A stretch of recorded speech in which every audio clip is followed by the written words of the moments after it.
Hello everyone. Today we are going to start with the chapter Income from Other Sources in our Manthan Best series for the January 2026 attempt for the English batch. Okay. Now, starting with the income from other sources, see these particular notes which I am showing here is already uploaded on your drive, so you can directly download it. Okay, it is already uploaded on your drive. Now, before moving forward for the income from other sources, there is only one topic which troubles the students the most. That is the concept of deemed dividend.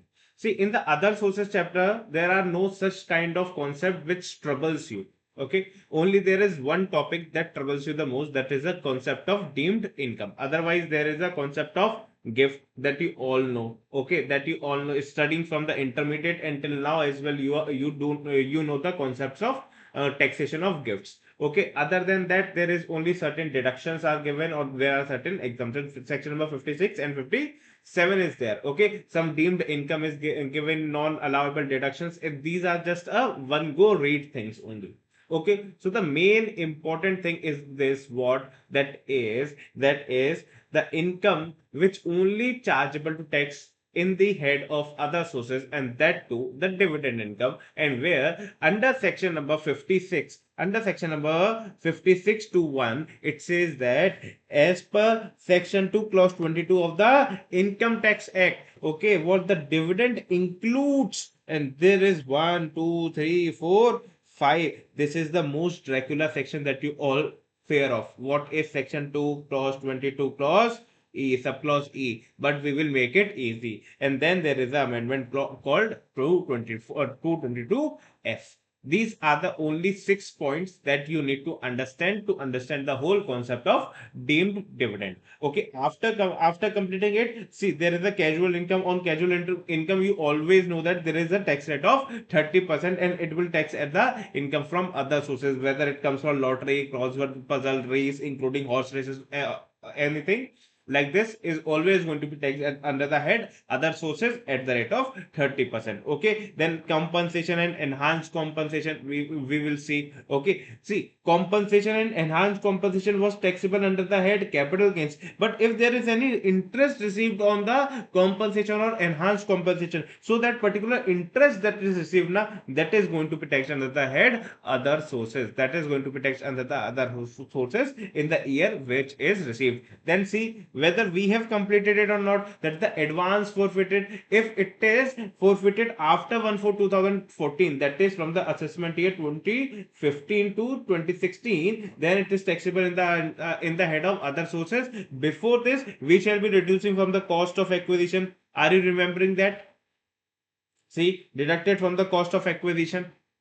Understood? Then the provision of gift, that you already know that. Okay, and after that there is no such things that is usually important for you. The stock in trade, when the asset is held as a stock in trade, then it is a business income. If it is a held as a capital asset, then section number 50C, that we have already seen, that the stamp duty value is greater than 110% of the actual consideration, that the stamp duty value shall be the full value of consideration. We have seen these now. Then what is this particular provision, we will see in this lecture. Okay, now, and everything, the sum of the ULIP, we will see if there is certain questions, so we will also understand the concepts of ULIP. Okay, and there is no other kind of incomes or the things which I must tell you about this particular chapter. Okay, there is some simple and just a easy go one read pointers that you may read. These notes are available at your disposal, that you can download it, you can print it out and read those particular things. But the most important topic from which ICAI usually asks, if they are asking the questions from the other sources, there are 90% chances that they are asking from this particular domain, that is a dividend income, that is a deemed dividend. 90% of the chances are there that they are asking from the deemed dividend. That is why I want you to spend more time. See, this is not a lecture. See, understand it very carefully. This is not a lecture which is a regular lecture. which is a fast track lecture, or which is an exam oriented batch. It is not like this. It is a practice batch. Here I am supposed to solve the questions with you with the question from the question bank. But this particular topic troubles you the most. That is why I want you to understand the whole concept of deemed dividend with utmost sincerity. I shall be teaching the concept of deemed dividend with the conceptual clarity, okay, like a regular course, or might be in the fast track, or might be in the exam oriented, whatever you think, you can think of it. But I am going to go in the details, whether I might be end up of spending the whole lecture for the for explanation of the deemed dividend, or might I'll be ending in the 1 or 1.5 hours. That totally depends. But I want from you that please be with me with the concept of deemed dividend from point number 1 to point number D. If to D, it is very easy, you will be able to understand very easily. But I shall be spending more and more and more time on the point number A. Okay, this is what I want. I don't want to go in hurry, or don't want to solve the questions without knowing the concept of deemed dividend. I want you to understand the concept of deemed dividend very thoroughly, very easily. Understood? So are you with me in this?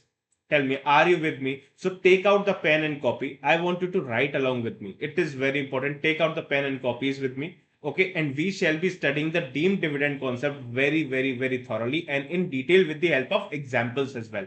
Okay, and afterwards with the concept, whenever we will complete the concepts now, when you will see the questions are just a cakewalk for you. These are like just a cakewalk for you. You know what is the answer. You will be able to solve like this, just a snap of a finger. This is what easy the dim dividend is if you understand the concepts thoroughly. Understood clearly? So I'm not in a hurry to solve the questions as of now. We will be solving the questions by the end of the lecture. It's okay, but I want you to study the dim dividend concept first. So starting with the dim dividend concept, let me open my board notes, and till now just study what I say. Okay, just study what I say.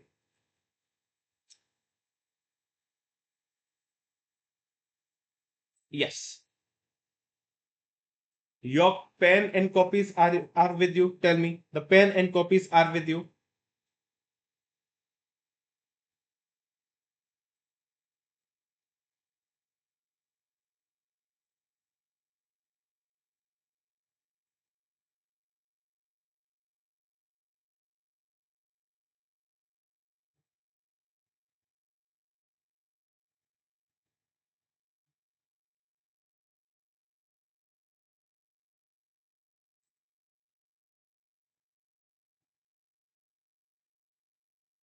First, understand the concept. Deemed dividend. Before going to the deemed word, I am going to the word of dividend. Ignore the word deemed. First, understand what is dividend. Dividend is the appropriation of profit, that you know that. Okay, it is a distribution of profit, or the appropriation of profit to the shareholders of the company. Correct? Yes, correct. From where do I distribute the dividend? Please answer me in this particular session. It is a request that please answer me in the particular session, because it is very important to understand. First, tell me, from where do the company distribute the dividend? There are only two sources from where the company can distribute the distribute the dividend. Is first is what the profits, and second is the accumulated profits. Understood or not? Either it is your current year profit or your accumulated past year's profit. This is from where only you can distribute the income. You can distribute the dividend income as a dividend. Okay, there are only two sources. So write it down.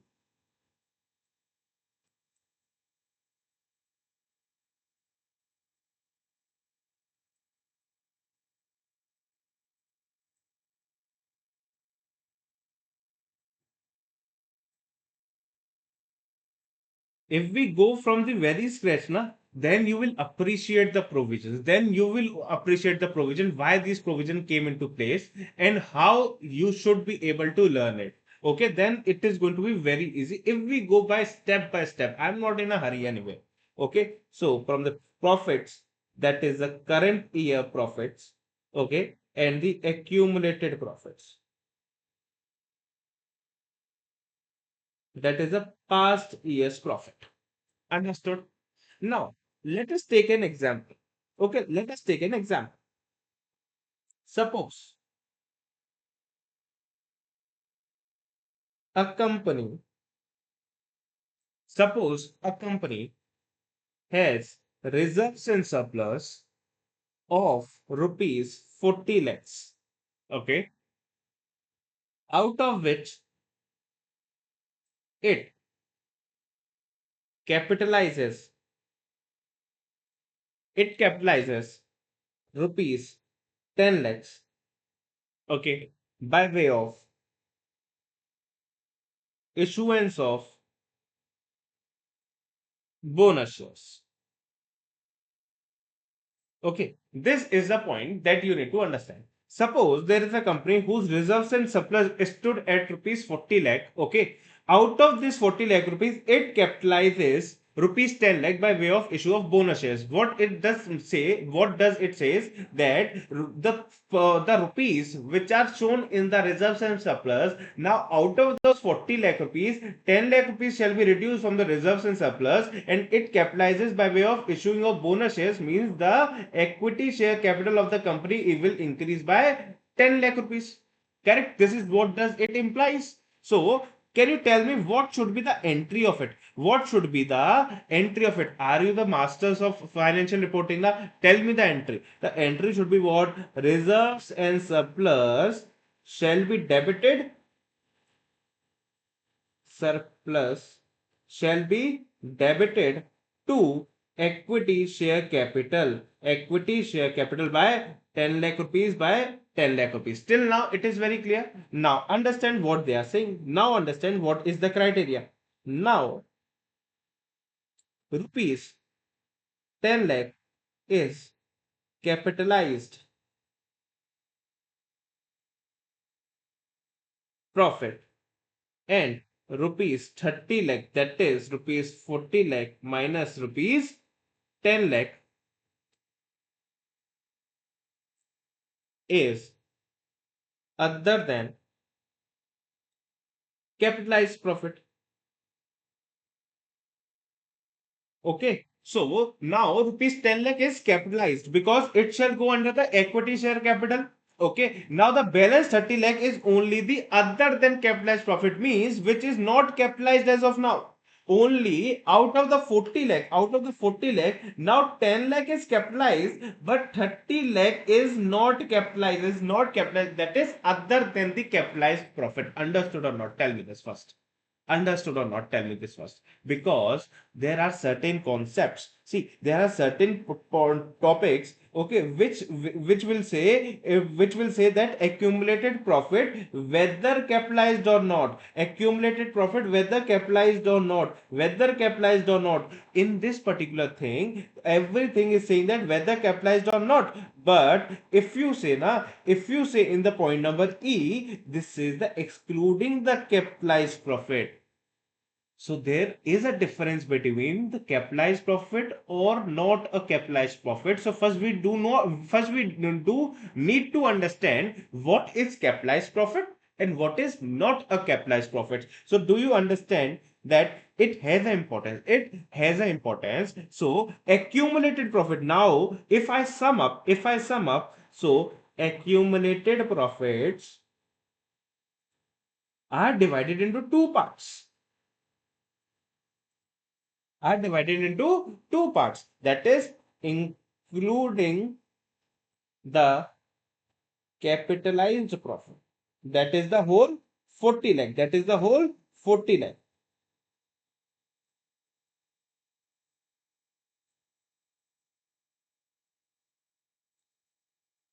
that is rupees 40 lakh, and one is what? Excluding the capitalized profit,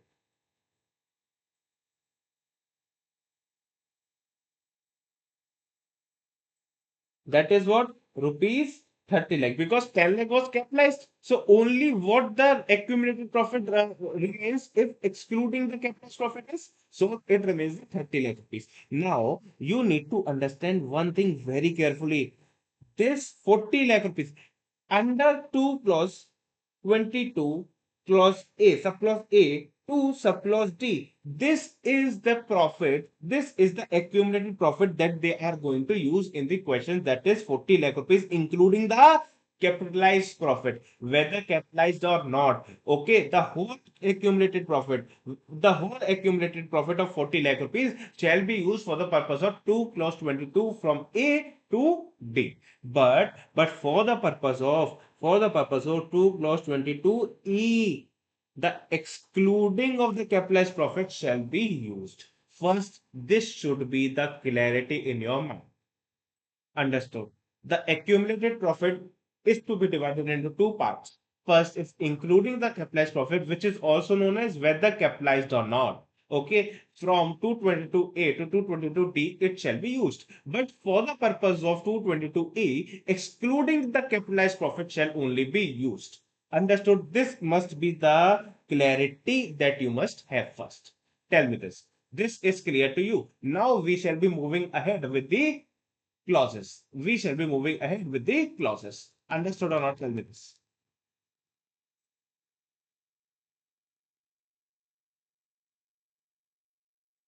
Shall I move forward to the clauses?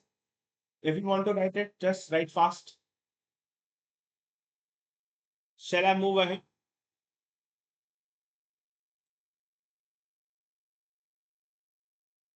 Okay. I'll repeat. I repeat. No issues. See,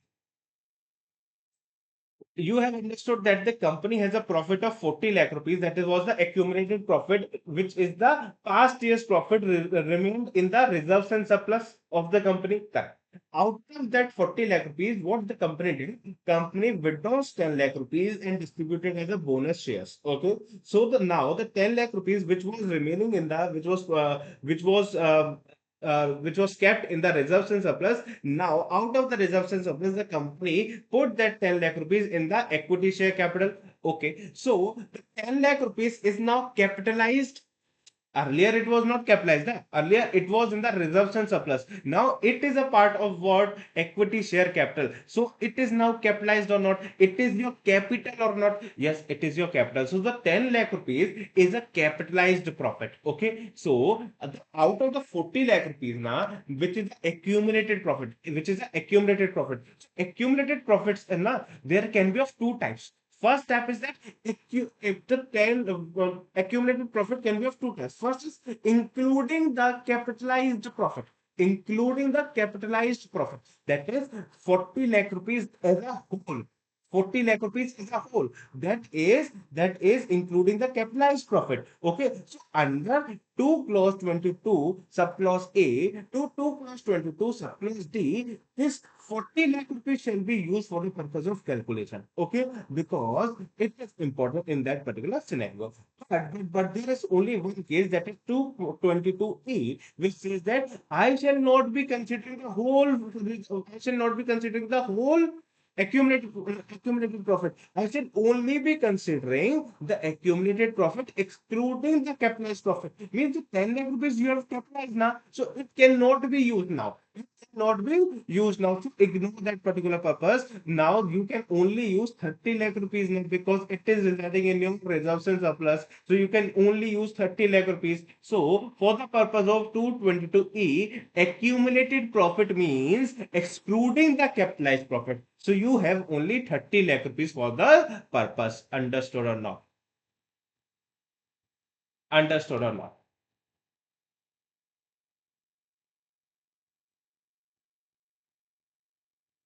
Clear? Yes. Now we shall be moving ahead with the concept. We shall be moving ahead with the concepts of the clauses. Now, see, understand it very carefully. What does it say? Section number 2, clause 22, clause A. See, A for assets. Okay, A for assets. Okay, A for assets. Now, if any company, any company distributes what? Any asset. If any company distribute any asset to the shareholders,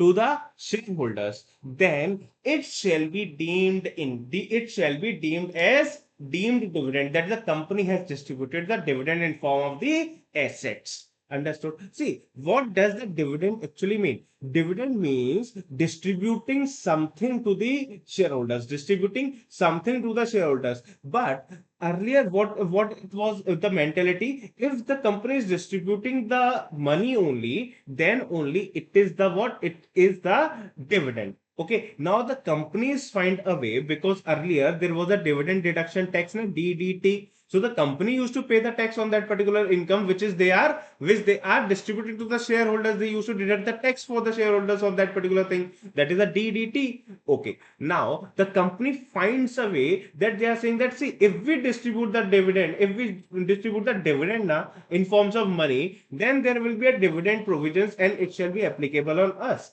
Now, instead of distributing the money, let us do one thing.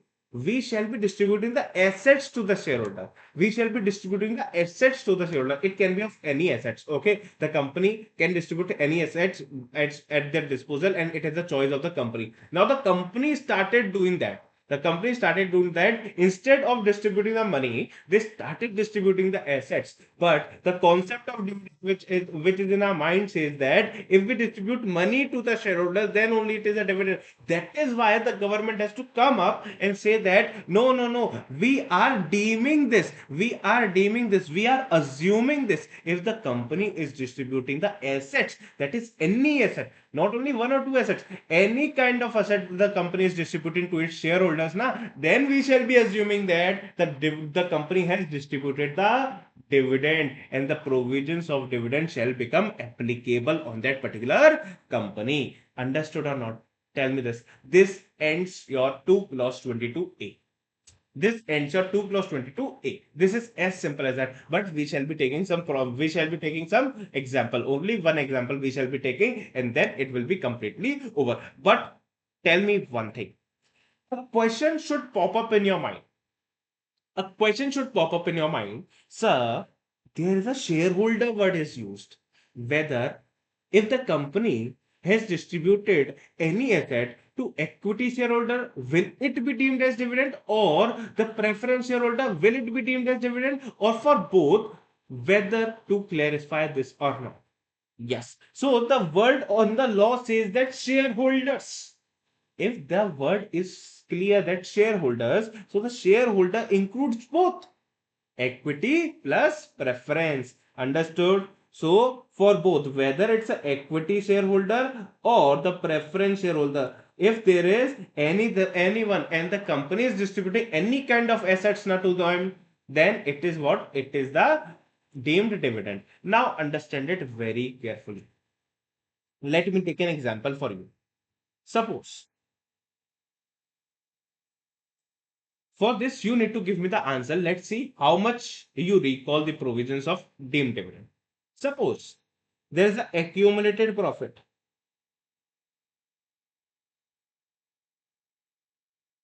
There is an accumulated profit of rupees 140 CR.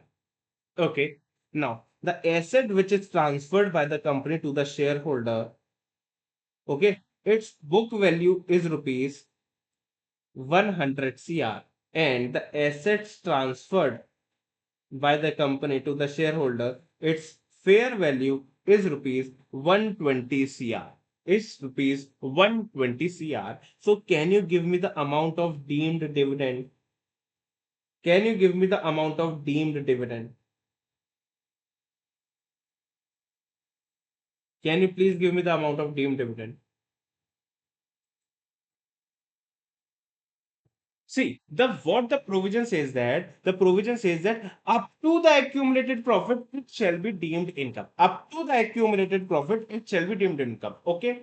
So the asset transferred whose book value was 100 CR, but the fair value is 120 CR, and the accumulated profit is 140 CR. See, if we distribute the asset for only one, suppose for 100 CR or 120 CR, but our accumulated profit is higher than that, if our accumulated profit is higher than that, so we shall not be seeing this now, because it is up to now, up to the accumulated profit, we shall be deeming it income, as a deemed income, as a distribution, as a deemed dividend. Okay. So whether we should take the fair value or the book value for this particular consideration. So it is advisable to take what? Fair value. Now compare this fair value to the accumulated profit, whichever is lower, whichever is lower is your deemed dividend, because it is up to accumulated profit. Whether 120 is up to 140, yes, it's up to 140. Okay, so the fair market value, that is a fair value, shall be the deemed dividend in this particular case. So it should be 120 crore rupees. Suppose, let me give you an example. If this comes true, that it is 140 CR and it is 100 CR and it is 160 CR, can you now please tell me what is the deemed dividend under section number 2, clause 22, clause of clause A? Can you now tell me what is the scenario? If the accumulated profit remains the same, that is 140 CR, book value is also remaining the same, 100 CR. Now the fair value changes and increase to 160 CR. Now can you please tell me what is the deemed dividend under section number 2, clause 22, subclause A? Now the student says that 140 CR. Exactly. Exactly. Because now in this particular case, 160 CR is we need to take because it is a fair market value. So we need to take 160 CR. But the provision says that up to accumulated profit you need to take. So 140 or 160, whichever is lower is always what? 140. So you can only take 140 as your deemed dividend income. Understood or not? 140 C. Done. This ends your 2 clause 22 subclause A. I don't find it to read it from here, but no issues. See, any distribution by a company of accumulated profit, whether capitalized or not, understood now, whether capitalized or not does not matter. Okay. If such distribution involves the release of the by the company to its shareholder of any part of the assets of the company. Okay, if there is a distribution which involves a release by the company to its shareholder, what? All or any part of the assets of the company, then it shall be what? It shall be your deemed dividend, whether capitalized or not, up to what? Accumulated profits, up to what? Accumulated profits. The point number A is clear to you. Point number A is done. Shall we move forward to point number B? That is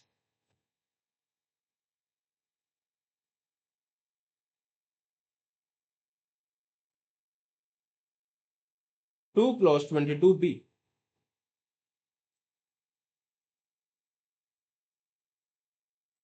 B for bonus shares. B for bonus shares. A for assets, B for bonus shares. Now, understand it carefully. What does it say? It says that any company distributes, or let me say, any company distributes what they are distributing. Understand it very carefully now. They are distributing debentures stocks,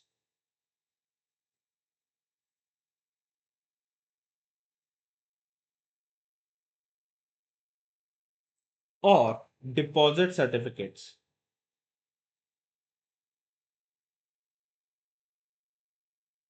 or they are distributing what? Bonus shares.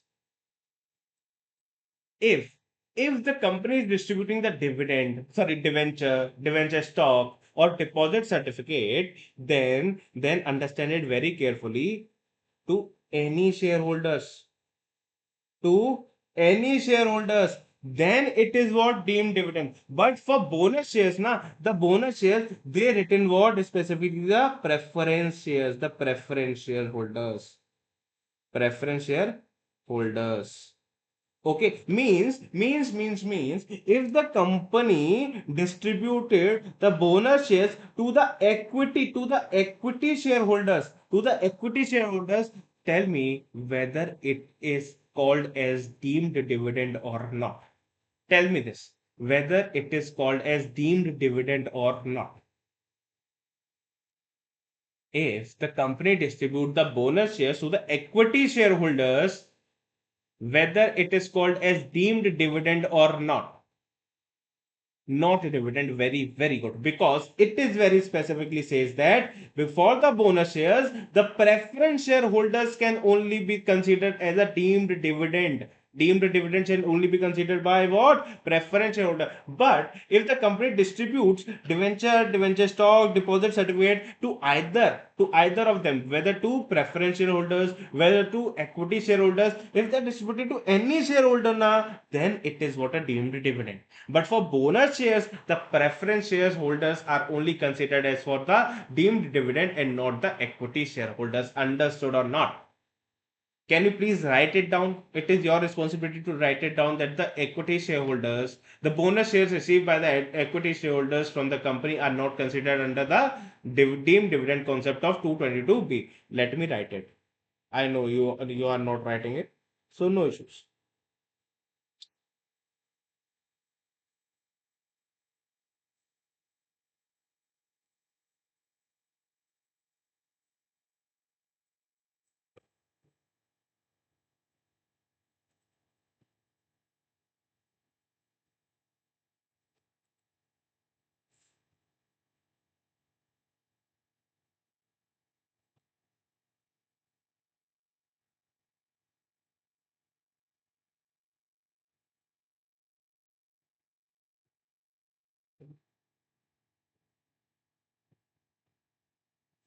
Understood. Clear. Now shall I move forward? It comes to an end of 222B as well. This is how easy it is. This is how easy it is. It comes to an end of 222B as well.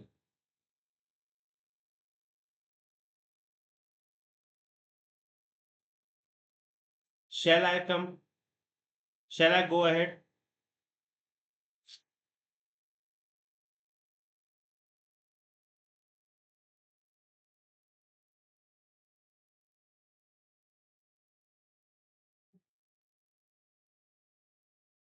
Shall I go ahead?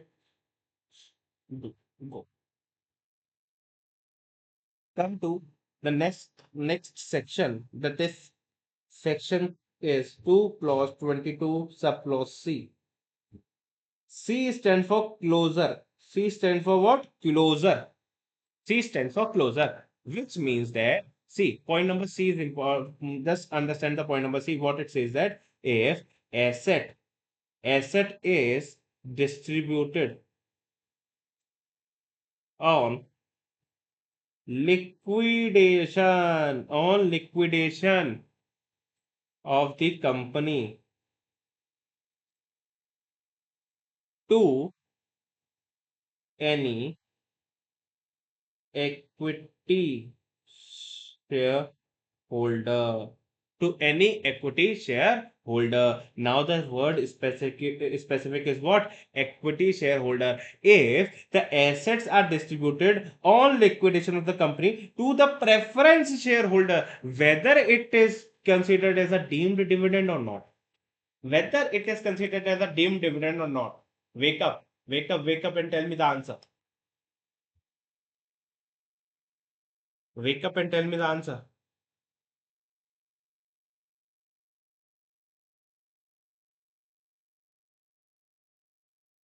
If the assets are distributed on the liquidation to the preference shareholders, whether it is considered as a deemed dividend or not. We said no, because for the purpose of deemed dividend, the equity, it should be distributed only to the equity shareholders. For the preference shareholders, they are not considered here. Likewise, above, for the bonus share, only the preference shareholders are covered. The equity shares were not covered, na? In the same way, under point number C, the only the equity shareholders are covered, not the preference shareholders. Array, is this clear? Is this particular thing is clear?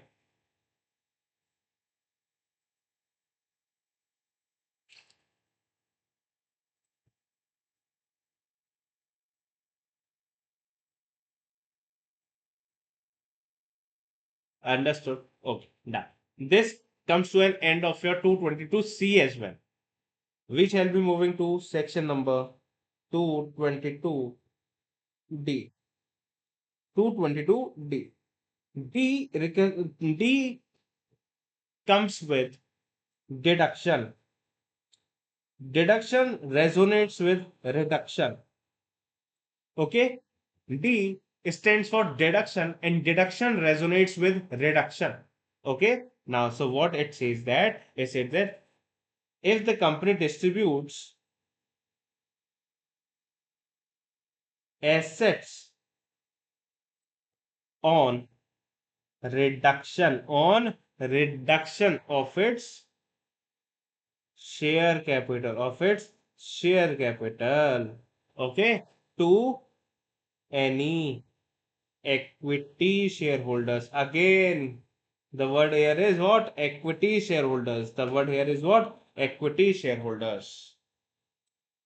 Then it is what? Also considered as a deemed dividend. Okay. If there is a reduction of the share capital, okay, by amending the AOA, MOA that you have already studied in the CA intermediate in the law part, how we shall be reducing the share capital. Okay. If you are amending the AOA, if you are amending the MOA and reducing the share capital, and for that purpose, if you are giving any of the asset to the equity shareholders for that purpose, then it shall be deemed dividend. If we are given to the preference shareholder, then it is not a deemed dividend. The deemed dividend concept shall only work for the equity shareholder in this particular case. So for point number D, for point number C, for point number D, point number C, the word is equity shareholders. Okay. For point number A, the word is any shareholders. For point number B, the any shareholders is covered, and for the bonus shares, the preference shareholders is covered.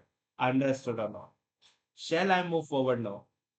Coming to the last section, the second last, in fact, coming to the second last section, and it is going to be the biggest section that we will going to discuss. We shall be taking the numerous number of examples in this, and you can assume if they are asking questions from the team dividend now, there are 99% chances that they are asking from the 222E itself. They are just testing the knowledge of 222E. Shall I move forward? Tell me.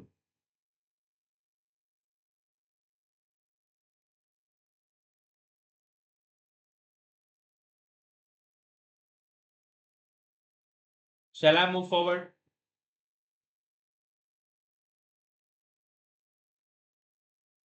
Yes. So let's come to section number 2 clause 22 subclause E.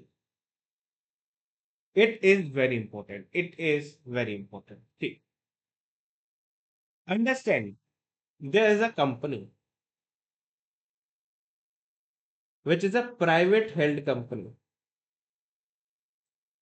or a private company. You can say it is a private company, which is also known as what? Closely held company, which is also known as what? Closely held company. Okay. It's giving loan or advance to. Okay. It's giving loan advance to whom?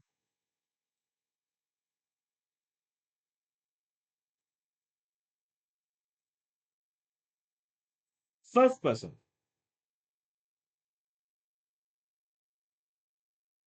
Mr. Sami,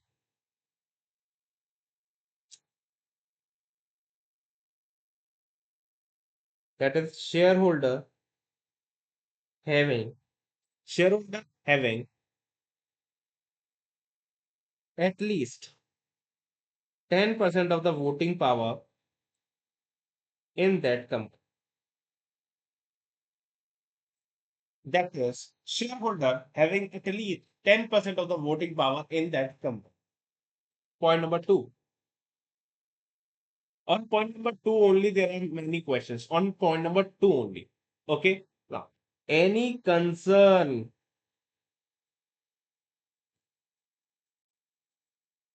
in which such shareholder, that is who? Mr. Samir, who were having at least 10% of the voting power in that particular company. Which part? Uh, Samir, what are you asking? It includes preferential in under which section?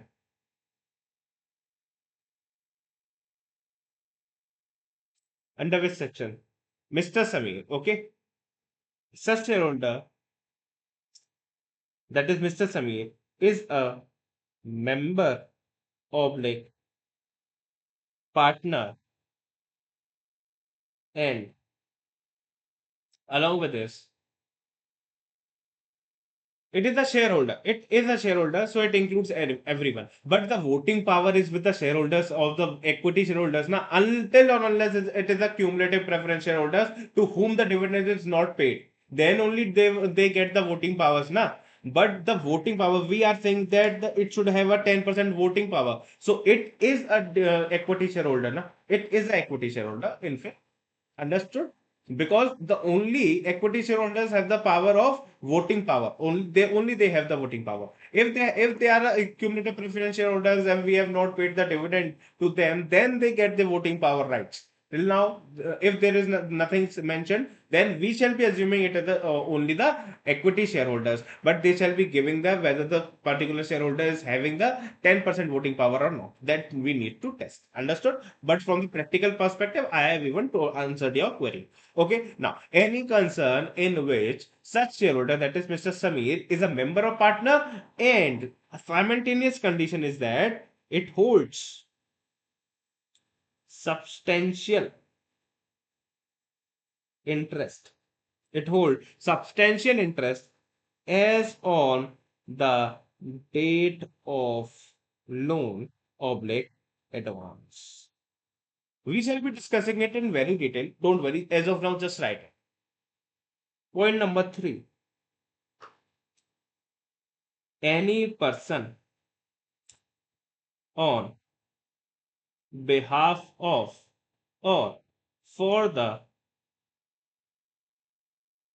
benefit of such shareholder or the benefit of such shareholder. Just write it down and give me a thumbs up, so I shall be moving ahead with the examples. I shall be moving ahead with the examples. First, you write these things.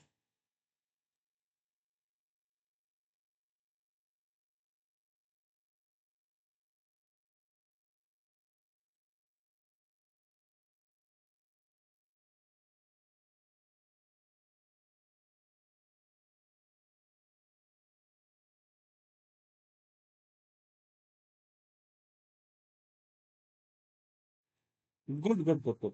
So now we shall be moving ahead. We shall be moving ahead and discussing the examples of each thing. Okay. On the point number two, I'm exactly saying you I shall be giving more and more time on point number two. Acha, before that, I must give you a clarity that between all these 3 points, there is a or situation. Either of the situation, either it is point number A or point number B or point number C. In all the three cases, no, not it is not necessary to follow all the three to comply with all the three conditions. If any of the condition is fulfilled now, either one, either two, or either three, then it is also a deemed dividend. Okay, it is not an end condition. End condition is only given under point number two itself. That all the above condition and the lower condition both need to be fulfilled. Okay, it is understood. Now coming to the examples. Now first we are moving ahead with the examples. That is point number one. Examples of point number one. For point number one, understand it very carefully. There is a company called ABC Private Limited. ABC Private Limited gives loan to Mr. Samir. Gives loan to Mr. Samir. And Mr. Samir has 15% of the voting power in ABC Private Limited. Now, Mr. ABC Private Limited gives the loan to the Mr. Samir, and Mr. Samir have the 15% voting power. Can you please tell me whether it is a transaction of deemed dividend or not?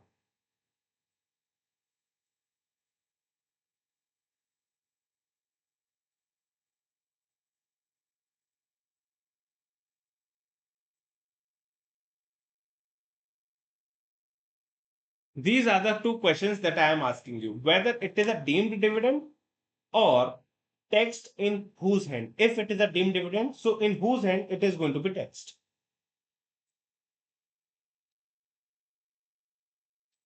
They are saying to the beneficial owner. Okay. Who is beneficial owner in this particular case?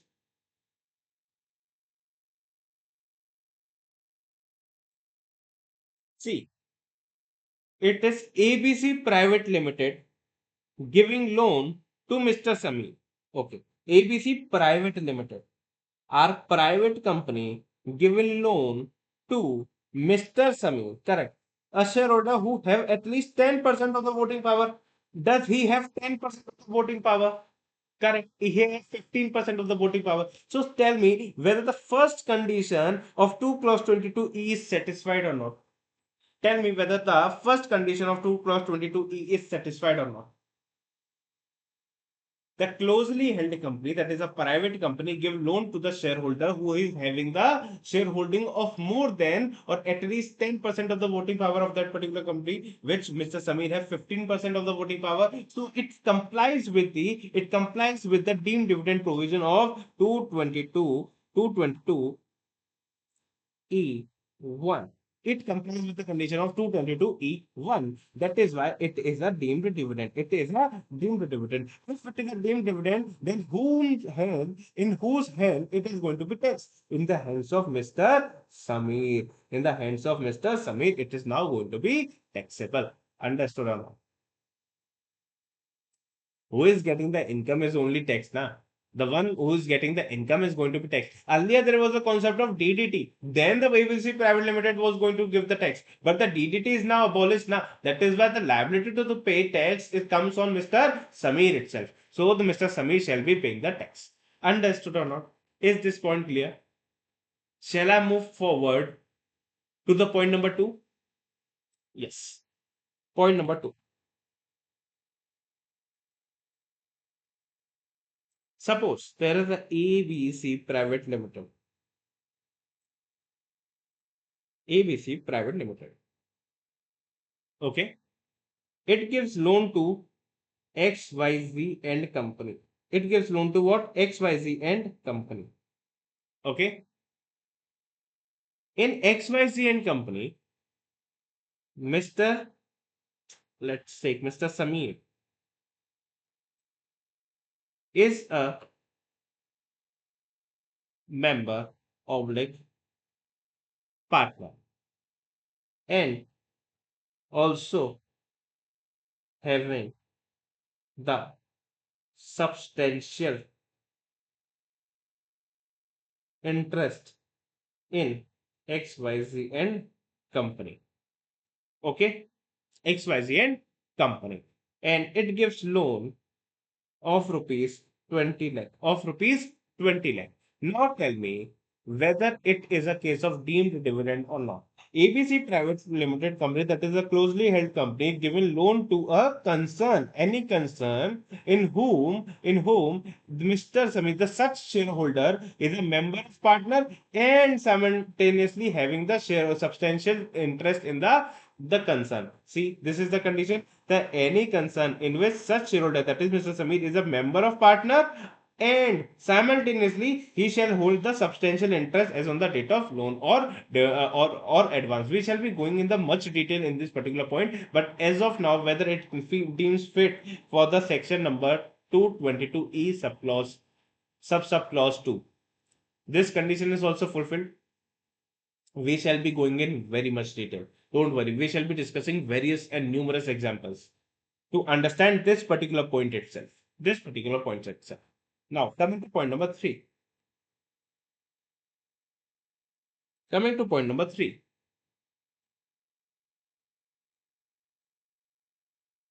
ABC Private Limited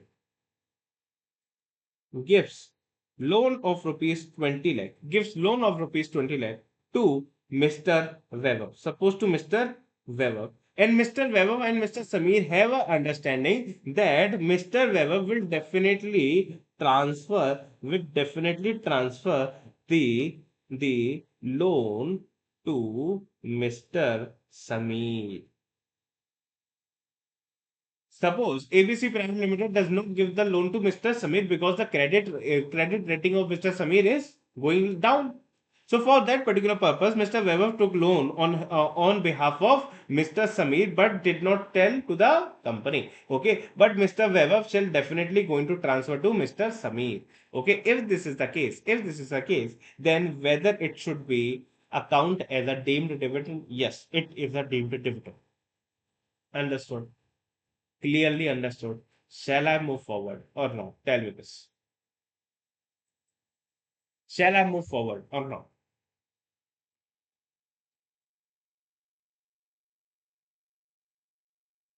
But before moving forward now, I want you to recall till now what we have done. Recall till now what we have done. Or the basic and important thing is these three conditions. And please,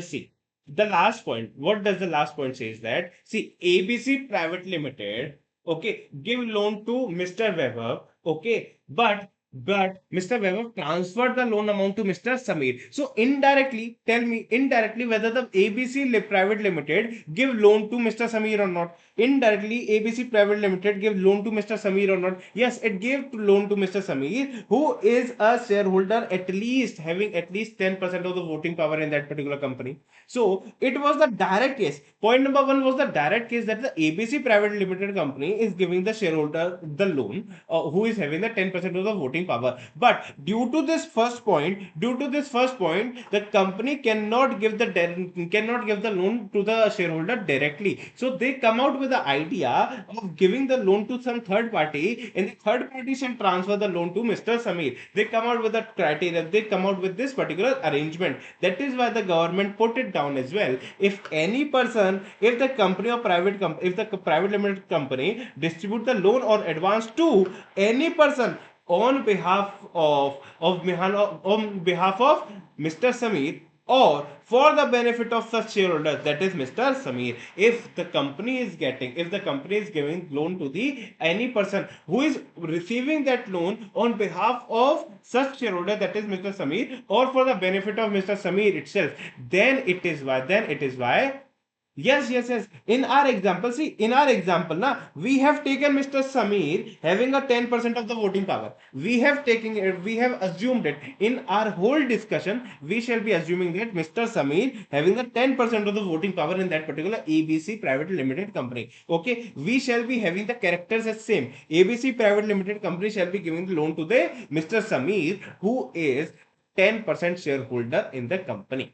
It is assumed in all our examples. Understood? Because I have written down here itself that for this, Mr. Samir shall be having a 10% of the voting power. I have already mentioned it very clearly. Okay? Now understood? Well. Now, before moving forward now, I want you to take time of 5 minutes and recall whatever we have done. Now we are going into the deeper side of the section number 222A, and majority time will go, only the time will go on the point number 2 only. Okay, because point number 1 and 3 are very straight, but point number 2 have many integrities. Okay, many nitty-gritties. So for that, I need to explain it in more detail. So till now, I request you take 5 minutes and recall from the scratch till now. Understood? Clear? So take 5 minutes and then give me a thumbs up.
Yes. So shall we move forward? Tell me. Tell me. Shall we move forward or not?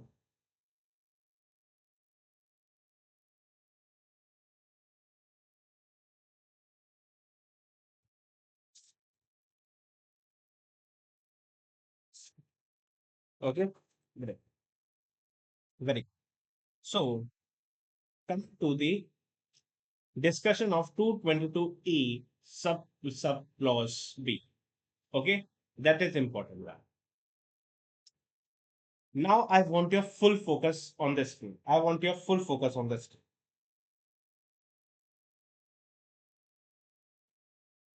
We will be talking about the examples now. Examples. Suppose, example number one, Mr. Samir on 1st of April 2024, on 1st of April 2024, having 15% voting power in ABC Private Limited Company and having 25% of profit sharing ratio in XYZ and company. Now, what happens? What happens on 1st of October 2024? Mr. Samir waives his 15% profit share in XYZ and company. Now, on 1st of February 2025, loan given by ABC Private Limited Company to XYZ and Company. Can you please tell me this particular loan? Till now there is no loan given. So we shall not be talking about the deemed dividend in this particular case. See, till now there is no concept of loan given. Na? Till now they have just said we have this. Mr. Samir has the 15% voting power in ABC Private Limited, 25% of PSR in XYZ company. Till now there is no concept of loan. So the concept of deemed dividend shall not apply. Now, on 1st of February 2025, the loan is given, that is ABC Private Limited gives loan to the XYZ company. Now, please tell me, please tell me whether this loan is deemed dividend as per section 222 E or no. As per 222 E or no. Tell me this. The provision is just given above. Read this particular provision and tell me whether it is a deemed dividend or not. Correct. Very good. What the provision said that the if a company, that is a private limited company, giving the loan to any concern in which such shareholder is a member or a partner. Okay, so whether Mr. Samir is a partner or a member, is a member of the company, yes, he's a member. Whether the reduced percentage is given, but it is a member or not. Okay, but what Mr. Samir, that is a such shareholder. Who is such shareholder? Who is having 10% of the company. Okay, so whether ABC Private Limited, whether the Mr. Samir have at least 10% is voting power in that particular company. Yes, it has. Okay, but now, the second condition, and he should be a member or a partner. Along with this, he must have a substantial interest as on the date of loan given or advance. This is important.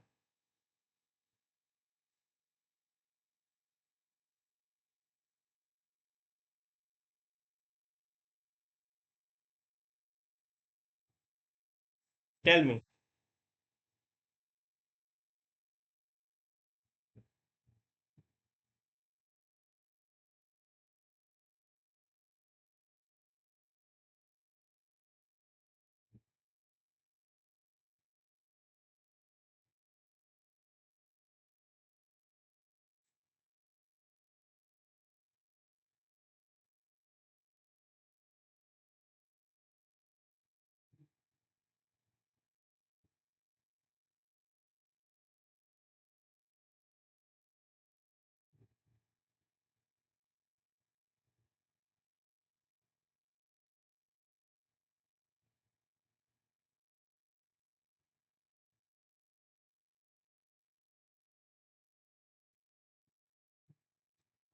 If he is not a member, then no deemed dividend, right?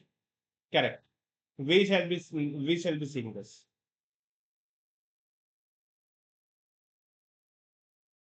Tell me in this particular example, what should be done? What should be done? Whether it is a deemed dividend or not.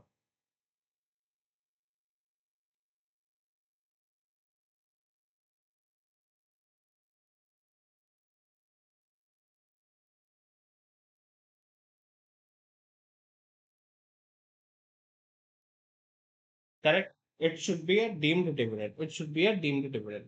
Yes, it is a deemed dividend because it has the substantial interest at any point of time. At any point of time. Deemed. Now, coming to the point number two. Example number two. Example number two. Let me just refresh you by this particular thing.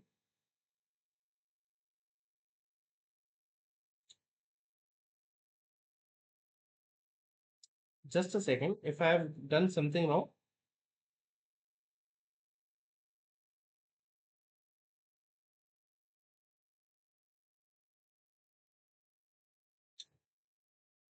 just change it at any time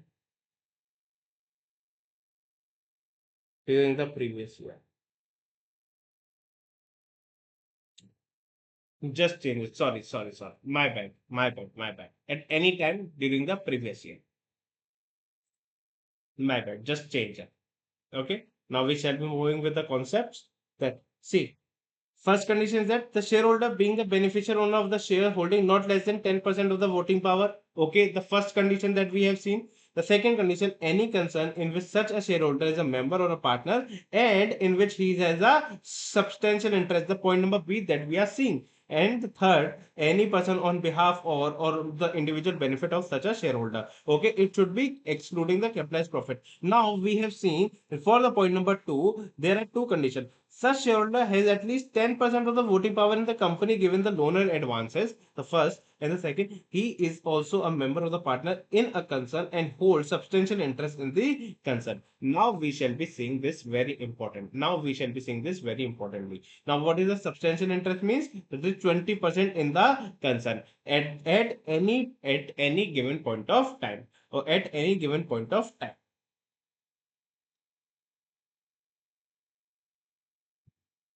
Shall I move forward? Tell me, shall I move forward? I shall be giving you the formulas. I shall be giving you the steps to solve it. But before that, I want you to answer one more query to me. One more example I want you to discuss with me. Suppose, again, Mr. Samir, having 15% of the voting power in the ABC Private Limited Company. Okay? And he is a partner plus having 15% of the voting power, having all the voting power of the PSR. Suppose the PSR in where XYZ and company. Correct? It is the scenario on 1/4/2024. Now, ABC Private Limited, ABC Private Limited gave loan to loan of rupees 20 lakh to XYZ and company. XYZ and company. Now, can you please tell me whether this is deemed dividend under section 2 clause 22E? Whether it is a deemed dividend of 2 clause 22E. See, we are fulfilling the condition that the loan giving company in which Mr. Samir has 10% of the voting power or more. Yes, having it. In the loan taking company, Mr. Samir is a partner. Yes. And the second condition was the substantial interest. Whether he has a substantial interest or not. Tell me whether he has a substantial interest or not. He does not have a substantial interest. So it should not be a deemed dividend. Not a deemed dividend. Not a deemed dividend. Very good. It is not a deemed dividend. But now we are continuing the example that on 1st of October 2024. Mr. Sami acquires additional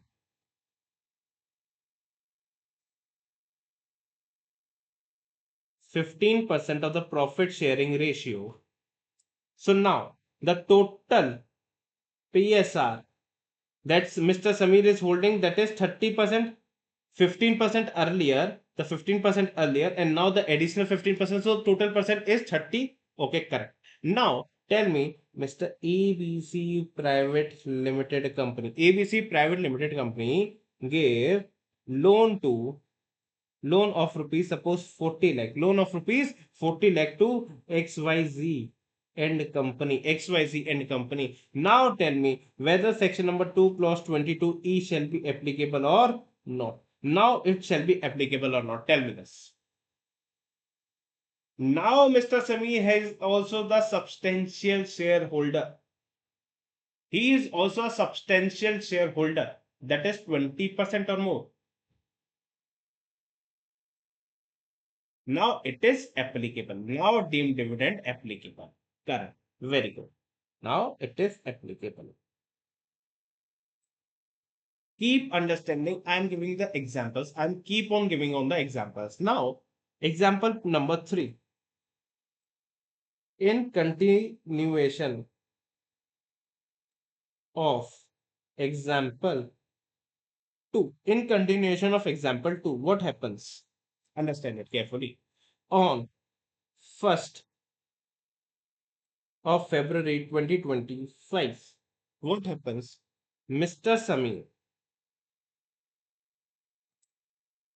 waives PSR. Mr. Samir waives PSR in XYZ and company by 20%. By 20%. Now the shareholding is 10%. Now ABC Private Limited Company gives loan to XYZ and company loan of rupees 20 lakh, whether this loan is a deemed dividend under section 2 clause E or no. Tell me this. Now whether it is a deemed dividend of 2 clause 2 subs clause 2 22E or no. What does it say is substantial interest at any point of time during the previous year. Whether Mr. Samir has the substantial interest in October, November, December, January, in the for the 4 months, for the February they waive off. Mr. Samir waives off his substantial interest. Now the shareholding is left is 10% only. But whether during the previous year at any point of time Mr. Samir had the substantial shareholding, yes, he had that. So the deemed dividend shall become applicable. The concept of deemed dividend shall become applicable. See, he should be the what? He should be the shareholder. He should be the member of the partner. Along with that, the shareholder must have the substantial interest at any time during the previous year. At any time during the previous year. Okay. Now, earlier what I had written na, that as on the date of loan given or taken, I have written na, as on the date of loan taken or given. It is of some importance. I will tell you in the example itself, because I have just placed it in the right in the wrong position. That is why the confusion was happening. But it has also a importance that I shall be giving you in the example number 4. Now the importance of that particular line comes, and then I shall be writing in that particular point.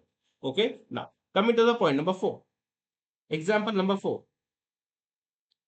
In continuation of example 2 and 3. In continuation of example 2 and 3. Understand it very carefully. Now, on 1st of March 2025.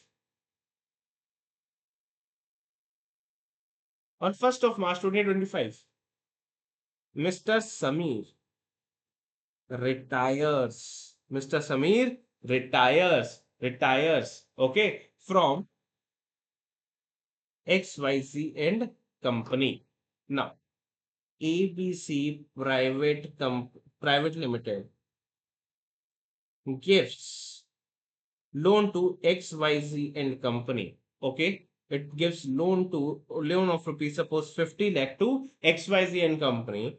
Tell me, 222E shall be applicable or not? Now tell me, 222E shall be applicable or not? The concept of deemed dividend shall be applicable or not? Tell me. On 1st of March 2025, Mr. Samir retires now from the XYZ company. See, the second condition is fulfilled that at any point of time, Mr. Samir had substantial interest. Yes, from the October to February, Mr. Samir had the substantial interest in the company, that is XYZ and company. So, with the point number, with this particular provision, it should be a deemed dividend. Yes, it should be a deemed dividend, but with what the provision says, provision says that any concern in which such shareholder is a member or a partner. Is means is means at the time of giving loan or advance. This is what I had written earlier. Okay, this is what I had written earlier, but it should be specifically asked to you. Okay, so is means he should be the partner or a member. Okay, at the time of loan given. Now, see, in this particular question, in this particular example, Mr. Samir retires. Mr. Samir retires. He is not a member or the partner in the XYZ and company. Now tell me whether section number 2 clause subclause 2 clause 22 subclause E shall be applicable or not. Tell me, it should be applicable or not.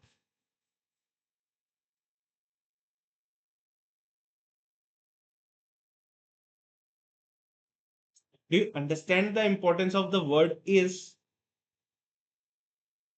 Correct. It should not be a deemed dividend. Not applicable. Not applicable. He should be a partner. Very good. This is the point number 4. Last example. We are coming to the last example, and then the 222 each shall also be over, and after that I shall be giving you the 3 steps to solve the questions of 222e. Now, Mr. Sami, and after that I shall be discussing some of the case laws that are important for an exam purpose. Is a 8% voting power. He holds 8% of the voting power in ABC Private Limited. And he is also holding what, a partner plus 25% of the PSR. 25% of the PSR in XYZ and company. The same situation. Can you please tell me? The same situation I am asking you again. Can you please give me the answers to it? The ABC Private Limited gives loan of rupees 50 lakhs to XYZ company. Whether the 222E shall be applicable in this particular case or not. Can you please answer me? Now, this is the scenario. Can you please answer me? Can no, sir. Why no, sir? Because he should be having at least 10% of the voting power now. But here only 8% of the voting power is this. See, whether he's a partner, whether he's a 25% shareholder, it's okay. But the first condition that he should have at least 10% of the voting power in the loan giving company, then it is not fulfilled, though it is not applicable. Though it is not applicable. Understood or not? Tell us. Understood or not?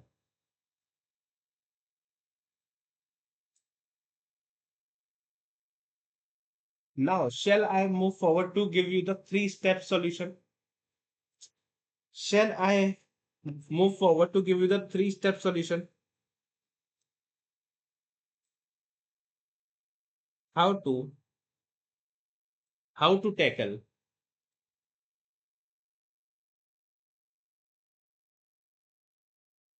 222E questions. If you forgot anything, na, just remember these three steps. Step 1, check the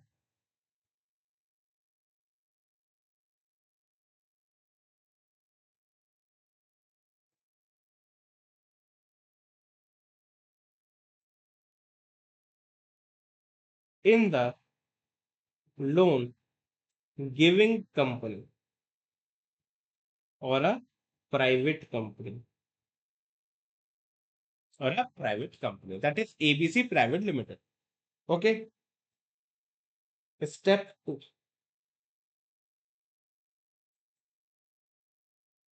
check whether the shareholder,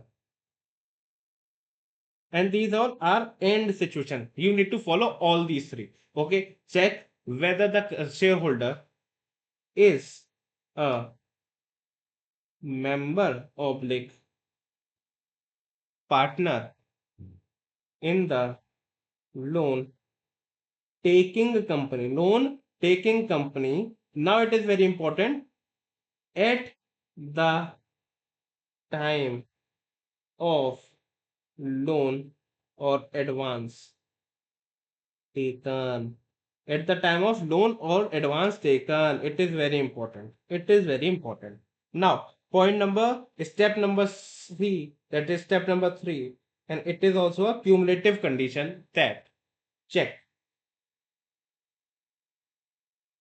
check whether the shareholder is having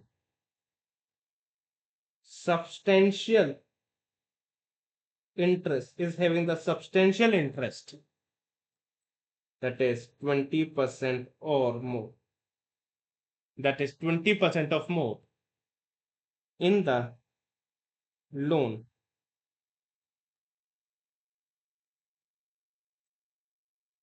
taking company, that is at any point of time during the previous year during the previous year.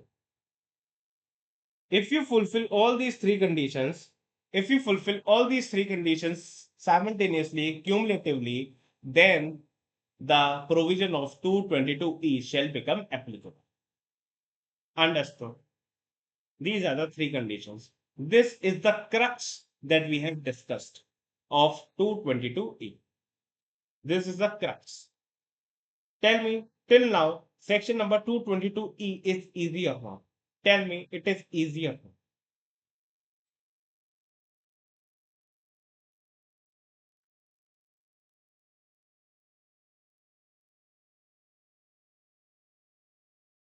Just tell me, it is easy or not? Till now, are you comfortable with section number 222E?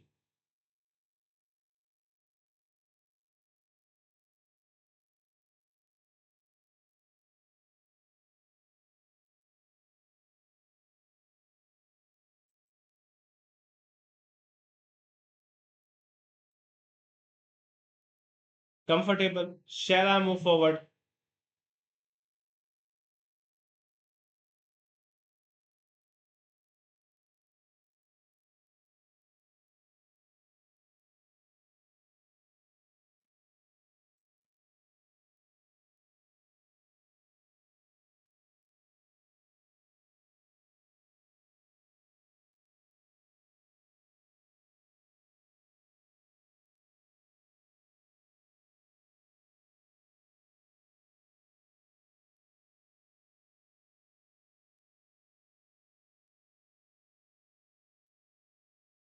See, at the time of loan given, if you have less than 10% of the shareholding now, then it is not a deemed dividend.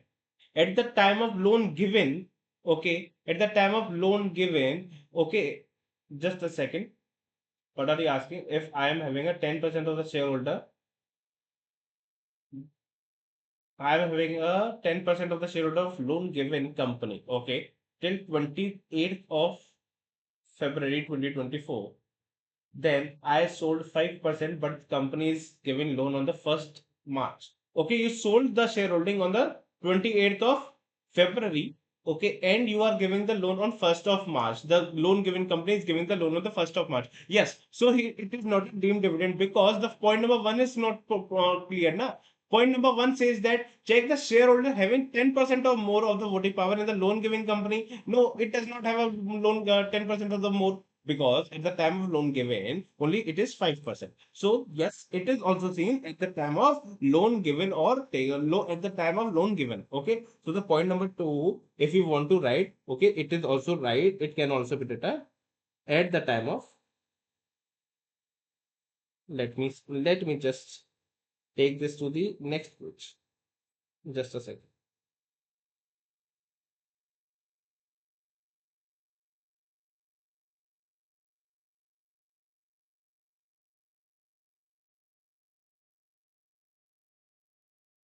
I need to be taken with here only at the at the time of loan given.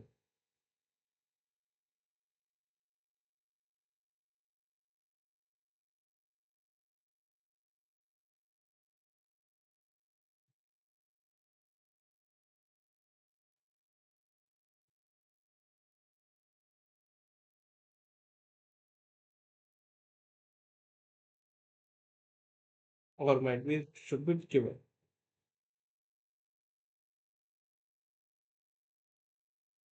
Okay, that's clear.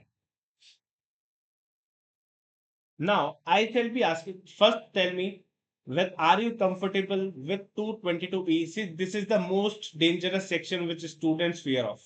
It is the most dangerous section. But now this section is in your grip or not? Tell me this first. Is in your grips or not? This is very tough section which you students used to just confuse whether we need to check 10%, 20%, 30%. They just get confused. Incorrect. Very good. Now, first, I am discussing only one concept. Okay. After that, I shall be giving you a 10 minutes break.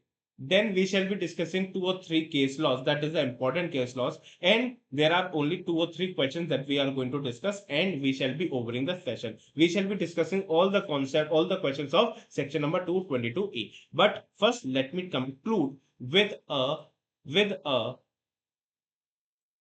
point which is very important. ICI can ask on this particular point, but I have seen that many of the study materials of the faculties does not include this particular point, and if they have included it, so they have not gone into the logics and they have not gone into the nitty-gritties of this particular point, or they have just read it down and just went forward. Okay, but I don't want you to do that. So I want you to understand it very carefully, and please also tell me whether this particular point is understood by you or not, or whether you have studied this earlier or not. And if you have studied this, so whether you have understood this much of the clarity in this particular concept. That is the concept of amalgamation. There is a concept of amalgamation. Understand it very carefully now. Suppose there is a company called ABC Private Limited. Okay, there is a company called ABC Private Limited. Now what happens? It is an amalgamating company. It is going to amalgamate, in which it is going to amalgamate an XYZ Private Limited company, which is an amalgamated company. Okay, suppose let me give you an example of a balance sheet. Balance sheet of whom? Balance sheet of ABC Private Limited. I am just making out the balance sheet which is relevant to me. Okay, not all the particulars I am writing, just a relevant particulars. That is my, suppose my equity share capital was 100 CR and my reserves and surplus was 200 CR. It was given in my balance sheet. But now, tell me, now I am going to amalgamate an XYZ private company. So can you please tell me what should be the amalgamating entry? what should be the amalgamating entry that ABC Private Limited Company shall file in their accounts? Shall file in their accounts. Can you please tell me? They shall file that equity share capital account debit, reserves and surplus account debit to equity shareholder of XYZ Private Limited account, that is 1000, 200, 1200 CR. Correct. And this equity shareholder of XYZ Private Limited to be converted to equity shareholders, equity share capital, to be converted to equity share capital, that is 1200 CR, 1200 CR. Understood or not? This entry understood or not? Tell me this.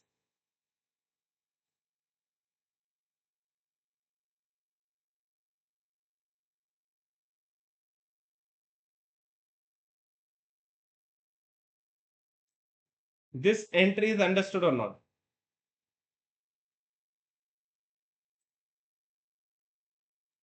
Shall I move forward? First, tell me this entry is understood. Clear. Yes. Now, what is the balance sheet now? Now, what is the balance sheet of XYZ Private Limited? Can you tell me the balance sheet of XYZ Private Limited? XYZ Private Limited shall be having a share capital, equity share capital, that is this 12,000, 1200 rupees shall come in the balance sheet of XYZ Private Limited. Yes, this is 1200 CR. But whether the reserves and surplus shall come? No, because it is a newly formed company, the amalgamated company, and there is no reserves and surplus in it. All the reserves and surplus of the amalgamated company or the amalgamating company, that is 200 crore rupees, is now capitalized as a equity share capital of the XYZ Private Limited, correct? But now the XYZ Private Limited done one thing. See, what does the scenario is, understand it very carefully. There is a case. What happened actually? XYZ Limited, Private Limited wants to distribute the profits as a dividend to the shareholders,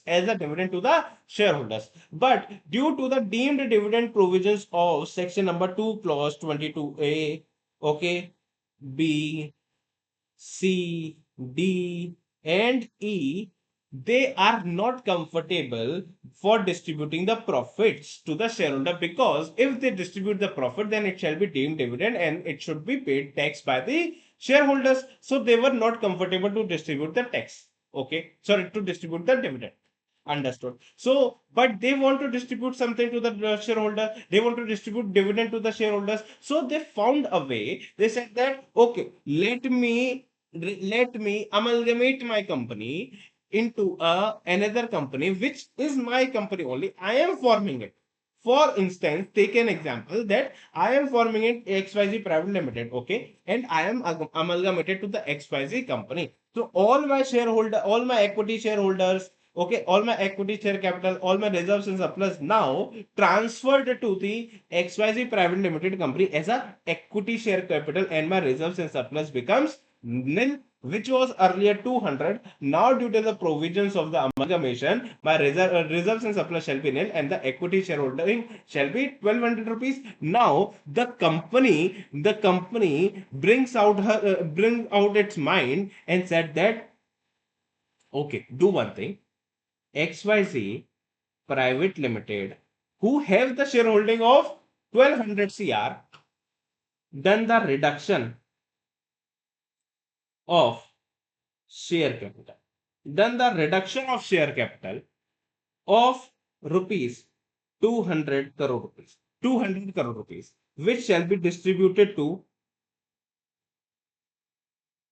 shareholders. Which shall be distributed to the shareholders. Now my equity shareholding shall be 1000 crore rupees, because 200 crore rupees I shall be reducing my share capital. So you shall be remembering a provision, sir, wait, 222D shall come and it shall apply. So how ABC Private Limited company reduces the tax liability? How it shall be reduced the tax liability? If this amalgamation does not happen, then also for the distribution of 200 crore rupees, ABC Private Limited Company needs to give the tax. Okay, or the shareholders of ABC Private Limited Company needs to give the tax on the dividend distributed. It shall be deemed as dividend. Now, while converting into an amalgamated company, now also it comes under the purview of 222D. Now also it is coming under the purview of deemed dividend. So what is the whole logic of amalgamating the companies? Correct. You want to apply 222 to 222D. You wanted it to apply it because it is getting applied. But what 222D says that? What 222D says that? Up to accumulated profits. And see, now my accumulated profits become zero, which was earlier 200 crore rupees. Now, due to amalgamation, it becomes zero. So now it is zero. So now because of this, my deemed dividend shall be what? Shall be what? My deemed dividend shall be what? Zero. It shall be zero. So tell me earlier, if the company distributed this 200 crore rupees to the shareholders, the deemed dividend provision shall come into place or not? Yes, it shall come into place because the company have 200 crore rupees of reserves and surplus. But due to the amalgamation, company removed the reserves and surplus and capitalizes to the equity share capital, and it capitalizes to the equity share capital. And now they are doing what? Now they are reducing the share capital, and for that purpose now they have deemed dividend zero. You wanted to apply 222D, yes, it is applicable, but if we do the further calculation, the deemed dividend shall come zero. So for that particular purpose, the P Chidambaram Sahab, okay, Mr. P Chidambaram came with a concept of the amendment in the provisions. It came with a concept and amendment in the provision, and write that if you are calculating the accumulated profit in case of amalgamated company,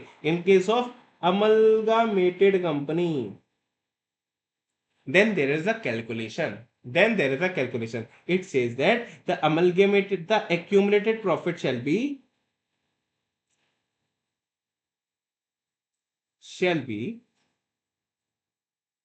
it says that accumulated profit of amalgamated company accumulated profit of amalgamated company, that was zero, to be added with accumulated profit of amalgamating company at the time of amalgamation, that is 200, because ABC Travel Limited Company having the profit of 200 CR na.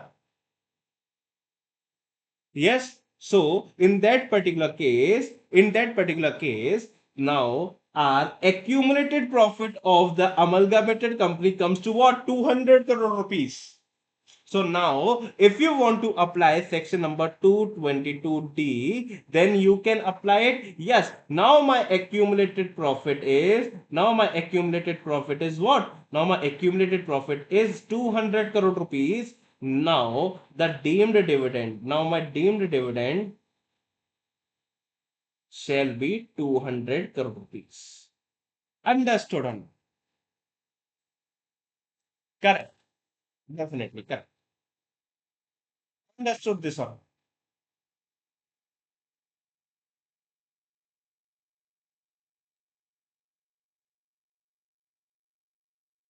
This is the concept which usually students do not study, or might be the faculties are not teaching this particular case. I don't know why.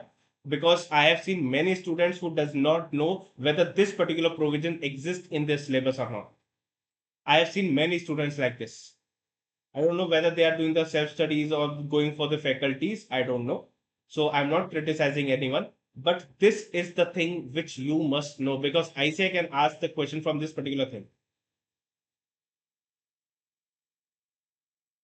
Yes, it is in study material. It is in study material. Let me tell you. Let me tell you. See, if I have to say, na, there is a point.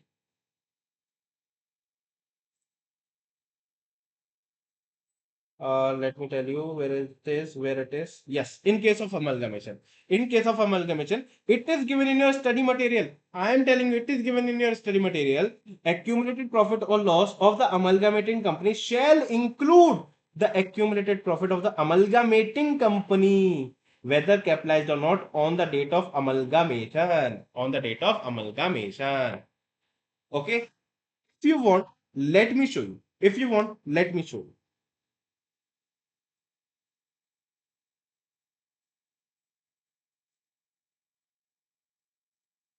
Just give me a second. The screen is not showing to you. I know. Let me open the study material.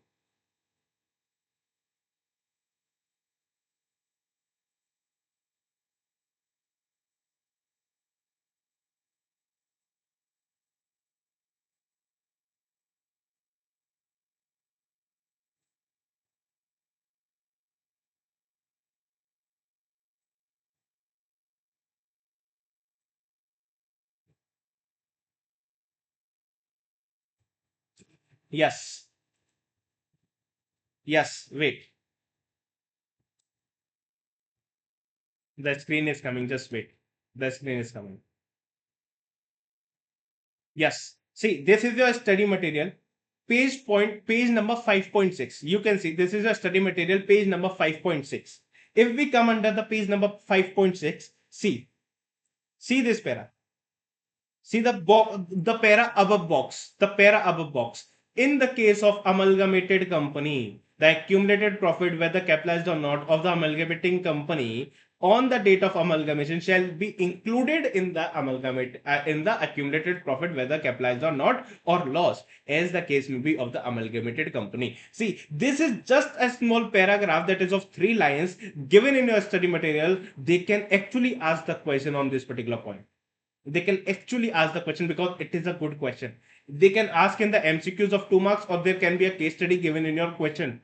This is just a 3 pointer, 3 line paper, 3 line point, but it is an important point which most of the student does not know. Which most of the student does not.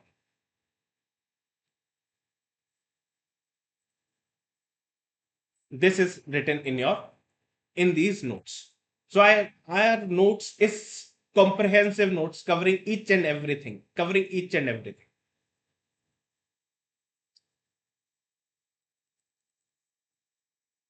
So I hope you understood the whole concept of this particular thing. Okay, this is the amalgamated. And I hope that I have taught you with the whole logic, not just cramming wala part.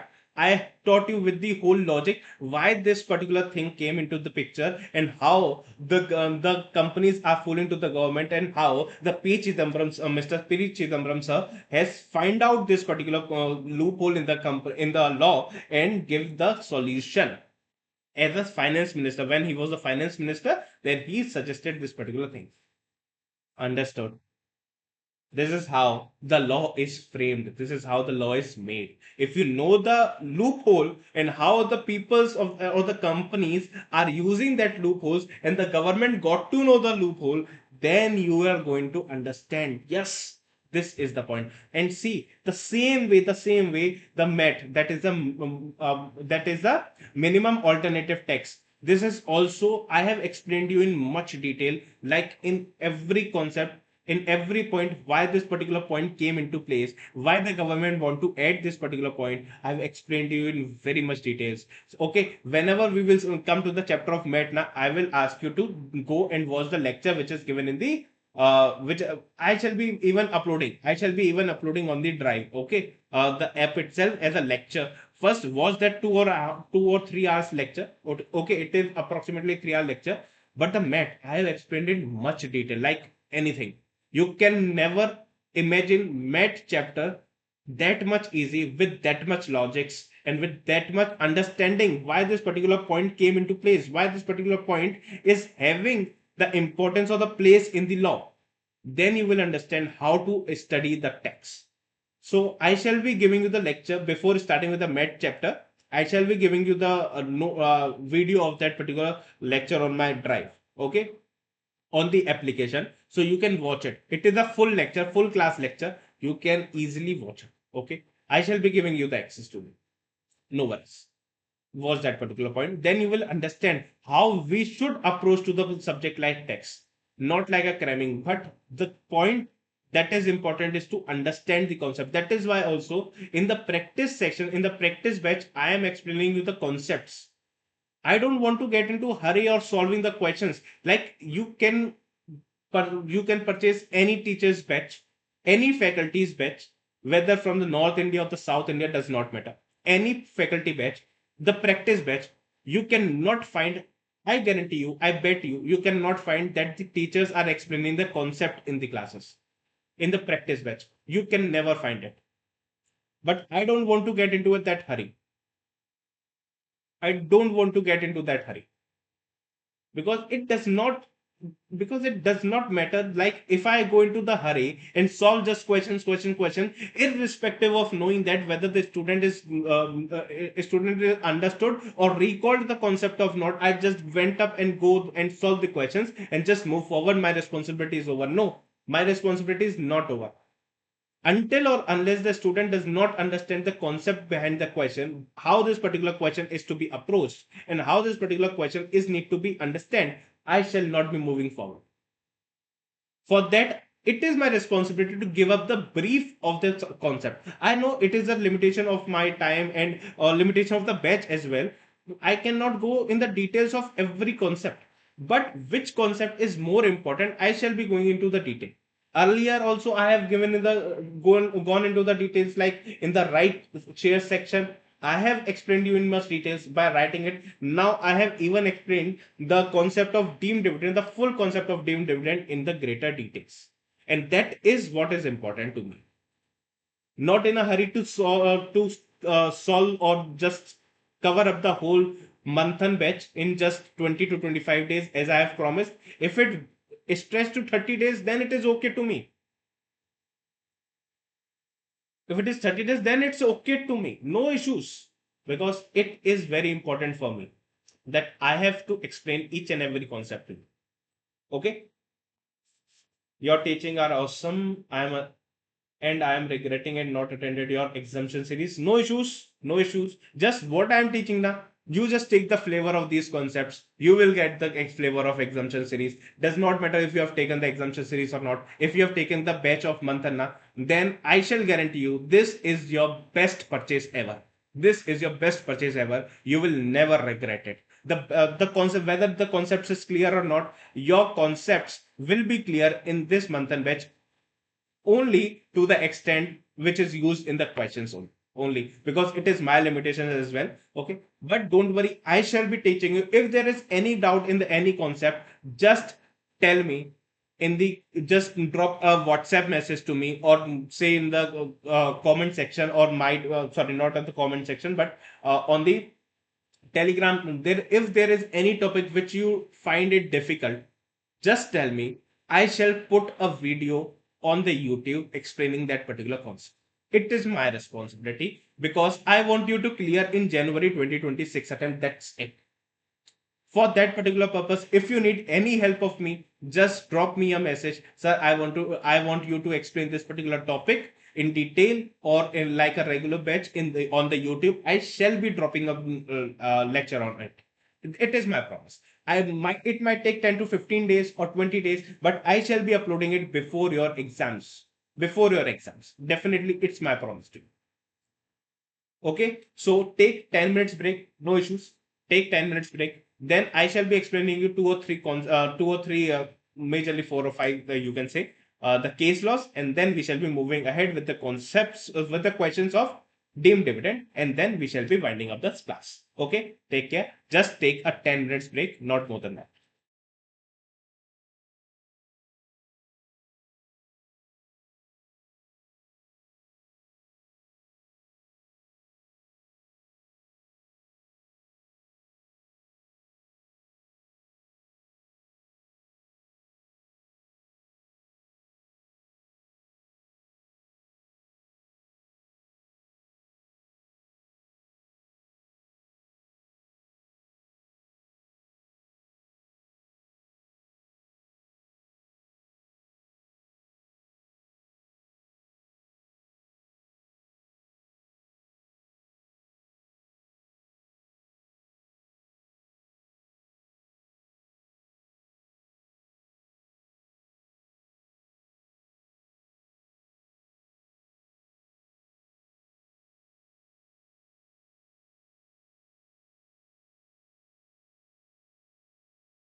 Hello, G. Welcome back.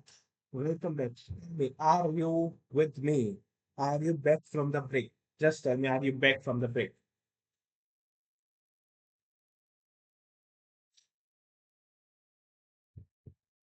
Are you back from the break?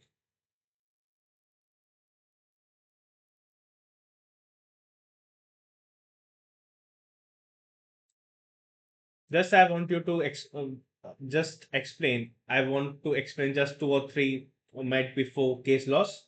Okay, and then we shall be moving towards the questions. There are only 3 to 4 questions that I need to. You need to solve it. Definitely not me now because I have explained you in much details. So it's your responsibility now to solve those three, four,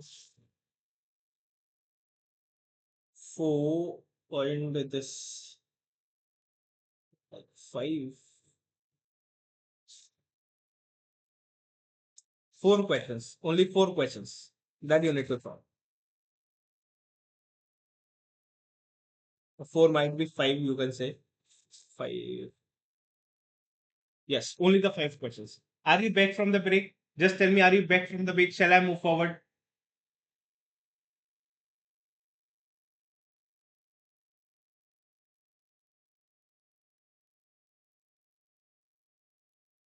Shall I move forward? Yes, I shall be moving forward.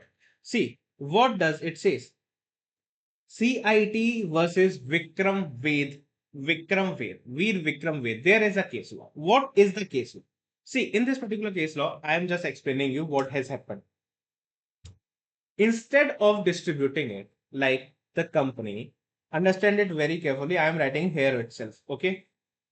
What a company did, there is a shareholder having 10% of the voting power in the company. Okay. In the company. Now, instead, ABC Private Limited given loan. Instead of giving loan, what it does, shareholder leased out the property to the in the favor of X ABC Private Limited, in the favor of ABC Private Limited. Now, the ABC Private Limited is using that particular asset. Yes, the ABC Private Limited is using the particular asset, and for using that particular asset, ABC Private Limited has done what? Repairs and renovation. Has done what? Repairs and renovation on that particular asset, on that particular leased out asset.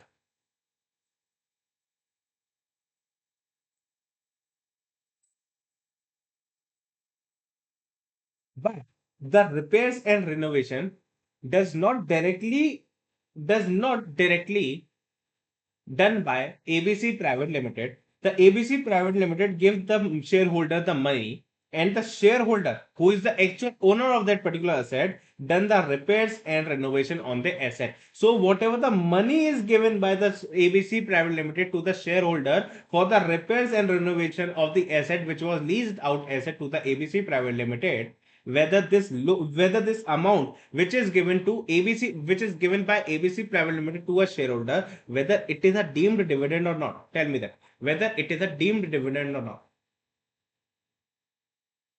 Whether it should be accounted as a deemed dividend.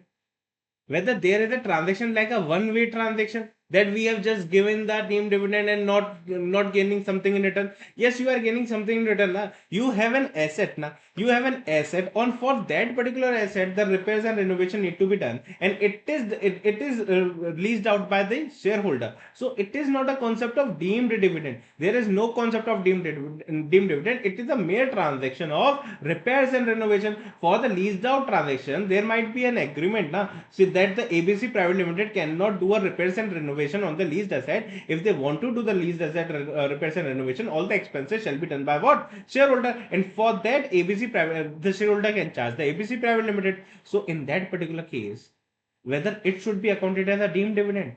No, so it cannot be a deemed dividend under section number 2, clause 22, subclause E. Understood or not? This is the case that I have explained you here. Clear? Tell me the first case is clear to you. First case is clear to you.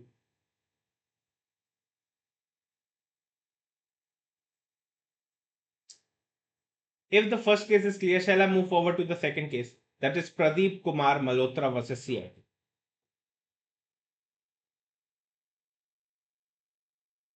Shall I move forward to the second case? Tell me this. What happens is, understand, in the second case, Pradeep Kumar Malhotra versus CIT, what happens? See, there is a company, there is a company who wants to take the loan from bank. But suppose the company's civil is low. The company's civil is low. So the bank is not giving loan to the company. The bank is not giving loan to the company or giving the loan at a lower amount of a lower amount or might be at a higher rate because if the civil is low, if you then you are not going to get the loan. If you are getting the loan, then the loan amount shall be less or the interest amount shall be the high. So because of this, the company's CIBIL is low. The bank is not ready to give the loan to the company. So the company requested the shareholder. The company requested the shareholder that your CIBIL score is high. So for that particular purpose, can you please take the loan? Can you please take the loan from the bank on our behalf and then further give us to us? Then further give us to us. See, you are a substantial shareholder in our company. That is more than 10%. Okay. So can you please borrow the loan from the bank and please give it to us? Yes. This is the transaction that was happened. Yes. But eventually what has happened? See, eventually what has happened? The shareholder is in the need of money in the need of money. So the shareholder said that, see, the company, just do one thing. See, I have taken a loan now. When see, the shareholder also taken a loan on mortgage of its land, because the bank needs some guarantee now. Without any guarantee, how he can give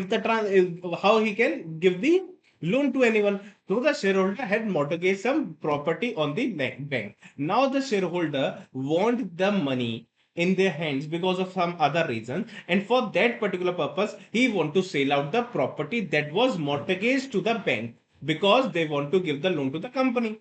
Yes. Now the shareholder want its property back because he wants money, but the company is not in sufficient funds to pay off the loan of the bank and take out the property out of the mortgage from the bank.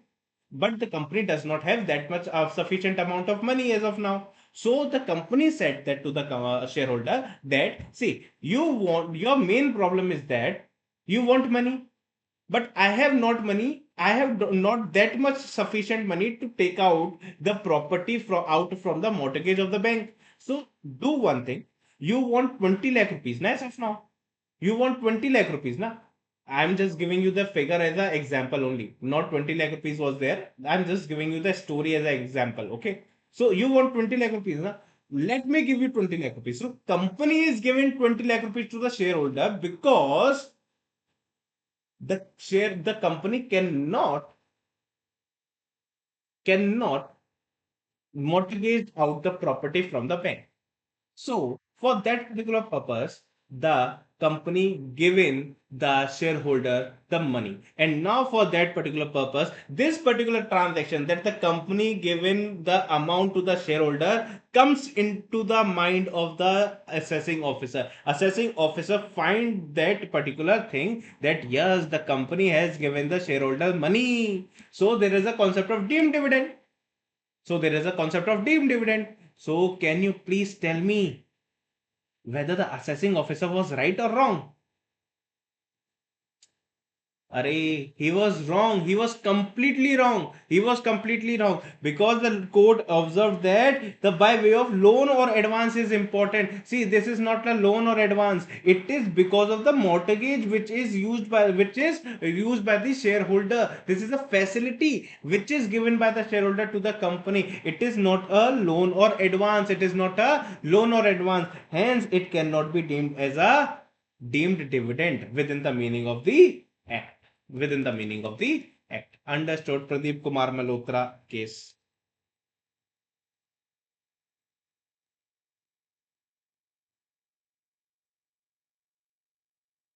Yes. Do you understand the Pradeep Kumar Malhotra case?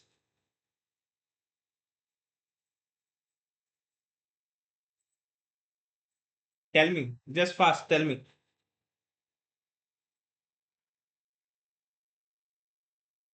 Same way, on the same lines, there is given three case laws which are not deemed as dividend. See, first case is that I'm just reading the case, you will understand it. CIT versus Creative Dyeing and Printing Private Limited. See what they are saying, that advance were made by the company to a sister concern and adjust such dues for the job work done by the sister concern. What they are saying, that see, the advance made by the company to the sister concern, the company has given an advance to the sister concern and the sister concern has given some job work to be done. Okay, the job work to be done. Okay, so the amount is adjusted between those things. The loan advance was given by the sister concern and it was adjusted by the job work done, so it was not a deemed dividend. Okay, it was not that deemed dividend. Understood or not? Because it is a day-to-day activity of the companies. It is a day-to-day activities of the company, so it is not a deemed dividend. We have given to the sister concern, okay, understood, but we have given it for the job work purpose itself. We have given it for the job work purpose itself. We have given an advance for the job work. Okay, we have given the advance for the job work only. Not, it is not in the nature of loan or advance given. We have given the loan, we have given the advance for the purpose that the sister concern need to do the job work on that particular purpose, that I have given the task to them. Okay, the job work I have given to them, so the sister concern will perform the job work. To perform the job work, suppose they need some machinery, so for that particular purpose they ask us for some advance. So for that thing, it is not a deemed dividend. Understood? Now, for CIT versus Amrik Singh, all these three things are more or less same. Yes, it is a trade advances. The trade advances are not in form of deemed dividend. Okay, now see what is this. Advance was made by the company to its shareholder to install plant and machinery at the shareholder's premise to enable him to do the job work for the company so that the company could fulfill its export order. Same thing, the same thing I have explained you. The same thing I explained you. The company has the export order, and for that export order, the premise of the company is less. So for that thing, the company installed some plant and machinery in the premise of the shareholder. Okay, to install such plant and machinery, the company give advance to the shareholder to install plant and machinery, not for the loans and advances purpose, but to install the plant and machinery they have given us. So it is a trade advance. So it is also not a deemed dividend. And last one is this, CIT versus Atul Engineering Udyog. What it says, security deposit given to the sister concern against use of electricity generator belonging to the sister concern. See, I want to use the premise of a sister concern. Okay, suppose, and for that, I also want to use the electricity generator. So for that, the electricity generator, if it is used, so the fuel is to be filled in that electricity generator. Okay, the maintenance is to be done. So for that thing, I have given a security deposit to the sister concern for the expenses of the electricity generator, because I shall be using that particular generator in my trade activities. So whether that security deposit given by the company to the sister concern, shall it be accounted as a deemed dividend? No, it is not a deemed dividend. It is only in the nature of security deposit. Understood or not? All these five case laws are clear to you. Tell me this. All these five case laws are clear to you or not? Clear to you? Done. Shall I move forward? Shall I move forward? Come to the question bank. Question number one. Read it and give me the answer whether it is a deemed dividend or not. Take 2 minutes, 2 or 3 minutes. Read it and give me the answer. All the five questions, now you need to solve it. All the five questions I am going to tell you, you need to solve it. That's your job. Question number one, give me the answer.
Yes, tell me the answer. It is also the job work done. It is in the nature of trade advance. Tell me, is it in the nature of trade advance because it is to be done like a job work? A job work is given for that thing. It is the advance is given. Correct. Trade advance and not as deemed income. Okay. Sorry, deemed dividend. This is the same thing. See, uh, there are certain case laws, but in your ICS study material, what are the names is given? I have given those names itself. Okay, so the certain case laws they have already given. It does not need it. So what is it? In the present case, the payment is made to the double by RF Private Limited for execution of work in the course of commercial business transaction, and therefore it cannot be treated as a deemed dividend. Understood or not? Yes. Now coming to question number two. Can you please tell me the question number two answer? Just fast. Question number two.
The repayment should not be considered because we have not seen under the provision of 222E that whether the repayment is done or not, or in what time the repayment is done. We have seen the borrower at the time of borrowal that liability comes into play. That is why it is a deemed dividend. We shall not take repayment into picture. Okay, whenever the loan is taken, it is the liability. It is a liability. So it is also the same. It would be taxable. Section 2 would be taxable in the hands of Mr. K at normal rate of tax. Okay, understood? This is clear. Now coming to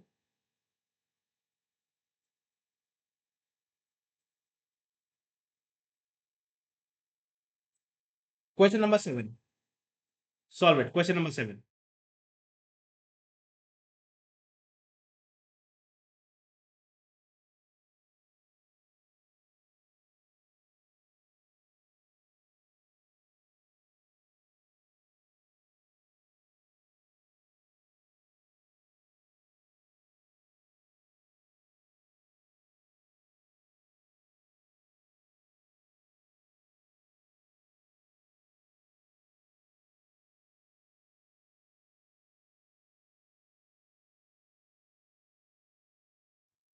It shall be treated as a deemed dividend, right?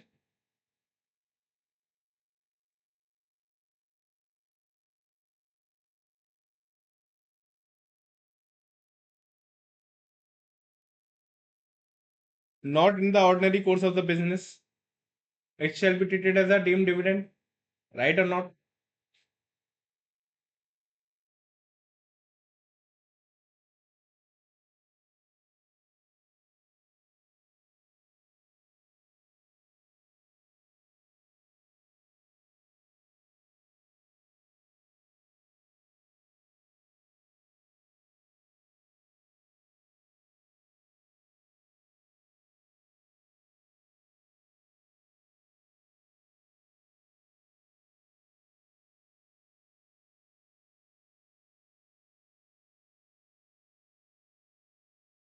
Correct, correct, correct. Come to question number 8. Solve this question. Solve this question. Question number 8.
Correct. It was a case law of Pradeep Kumar Malhotra वाला. Correct. Only credit shares loan था. सो ये deem dividend माना जाएगा कि नहीं माना जाएगा? Is it a deem dividend or not? The contention of the assessing officer is not wrong, is not right. Okay, is not right. Okay, so we have seen this. The proposition of the assessing officer to treat the amount of rupees 10 lakh as deemed dividend by invoking the provision of 222E in this case is not correct. Okay, not correct. Come to question number 24. The last question. The last question of this deemed dividend. The last question. Solve it and give me the answer.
Again, this is the case of not a dividend because of the Pradeep Kumar Malhotra case. See, read it. See again, Pradeep Kumar Malhotra case. It is not a deemed dividend. Understood. This comes to an end of the questions. So usually they used to ask from the portion of case laws, but whether they can ask 222E the main portion or not, because it is very tricky. If they want to ask from the main portion, main laws of 222E, then they can trick you. Understand? Like I cannot find any other question of it, not below. Let me see if there is any other question which is left by me of this particular concept. 222C that we will see. Okay, that we will see.